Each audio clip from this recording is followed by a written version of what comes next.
Olá, meus irmãos. O estudo de hoje, ele é baseado em João 1:48 e tem o título Eu te vi debaixo da figueira. Imaginando um cenário numa paisagem árida da Galileia sob um sol escaldante lá no começo do século I, um homem chamado Natanael sentou-se à sombra de uma figueira.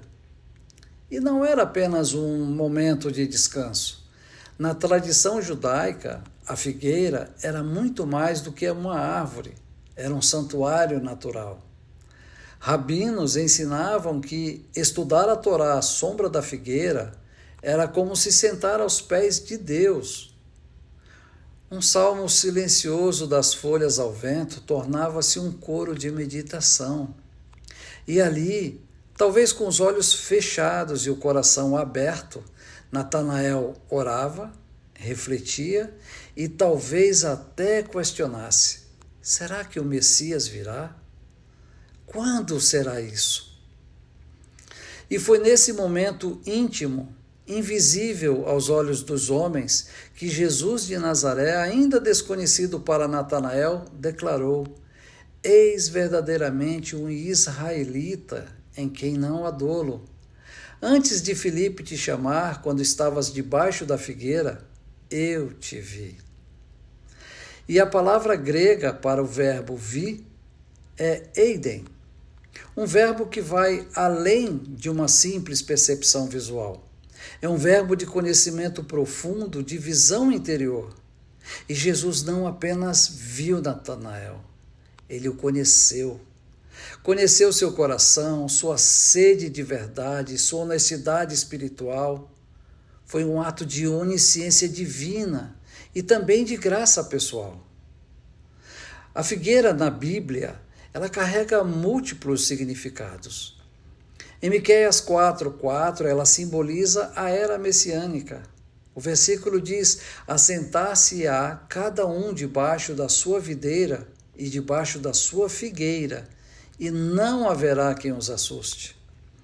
Em Zacarias 3:10, repete-se a mesma promessa de paz e segurança sob a sombra de uma figueira. O versículo diz: naquele dia, diz o Senhor dos Exércitos, cada um de vós convidará o seu próximo para debaixo da videira e para debaixo da figueira. Para um judeu como Natanael, essas passagens não eram apenas poesia, era uma esperança viva. E Jesus, ao mencionar a figueira, estava dizendo: a promessa chegou, eu sou o tempo da paz, eu sou o reino. E além disso, a tradição rabínica frequentemente associava estar debaixo da figueira ao estudo da palavra.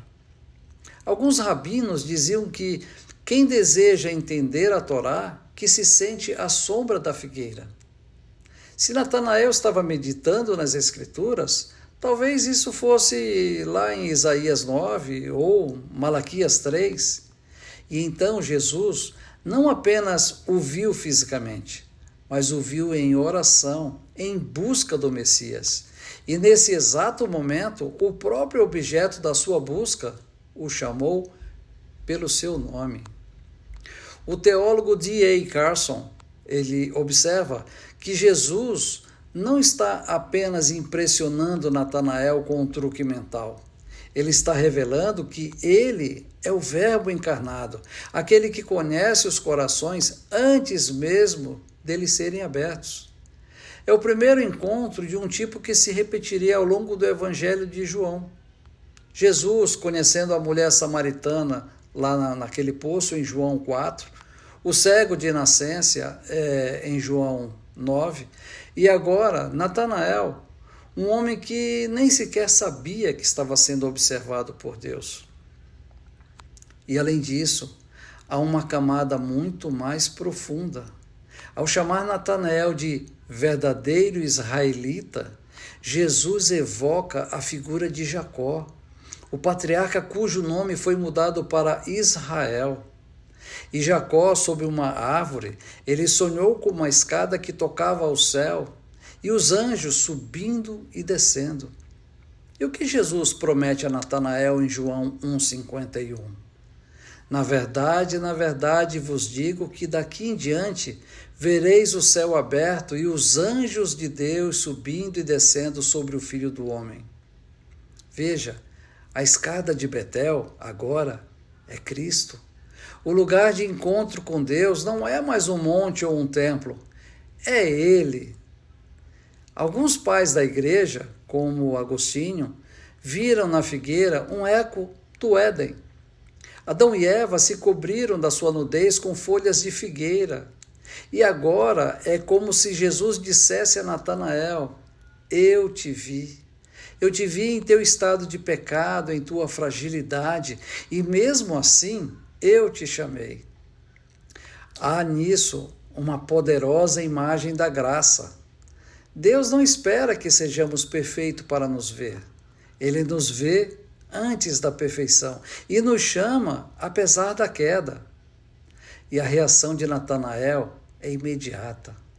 Rabi, tu és o Filho de Deus, tu és o Rei de Israel. Nada de milagres, nada de multidões, apenas uma frase, mas uma frase que atravessou o véu do tempo e da alma. Ele soube no mais profundo do seu coração que estava diante de alguém que não era apenas um humano. E quais seriam as aplicações para hoje?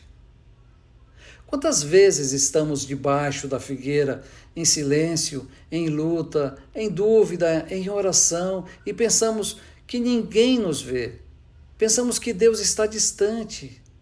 E Jesus nos diz hoje mesmo o que disse a Natanael: eu te vi. Vi você na madrugada em que você chorou sem ninguém saber. Vi você no momento em que você abriu a Bíblia pela primeira vez em meses. Vi você quando você duvidou, mas ainda assim sussurrou: ajuda na minha incredulidade.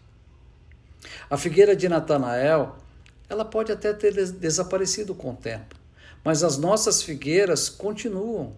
O nosso quarto de oração, o banco do parque, o silêncio no carro antes de ir para o trabalho. E em cada um desses lugares, Cristo nos encontra não por acaso, mas por um propósito. Ele não apenas passa por nós, ele para, olha e diz: eu te vi. E a frase eu te vi debaixo da figueira é um dos momentos mais comoventes do Novo Testamento. É o encontro entre o humano e o divino, entre a busca silenciosa e a resposta sobrenatural. É um lembrete de que Deus não está ausente nos nossos momentos mais secretos. Pelo contrário, é exatamente nesse momento que ele se revela. E como Natanael, nós somos convidados a levantar os olhos e reconhecer o Filho de Deus e responder com fé: tu és o Rei, tu és o caminho, tu me vistes com todas as minhas imperfeições e ainda assim me chamastes. Nesse encontro, Jesus nos ensina uma verdade profunda. Ele nos vê em nossos momentos de silêncio, em nossas lutas escondidas, em nossas orações sussurradas ao cair da tarde. Vê, mesmo quando estamos sozinhos, quando ninguém mais nota, quando estamos apenas sentados sobre a sombra de uma árvore buscando um sentido, paz ou perdão. Ele não apenas olha de longe, ele conhece o nosso coração antes que o abramos. E no tempo certo, ele chama cada um de nós pelo seu próprio nome e complementa: eu te vi.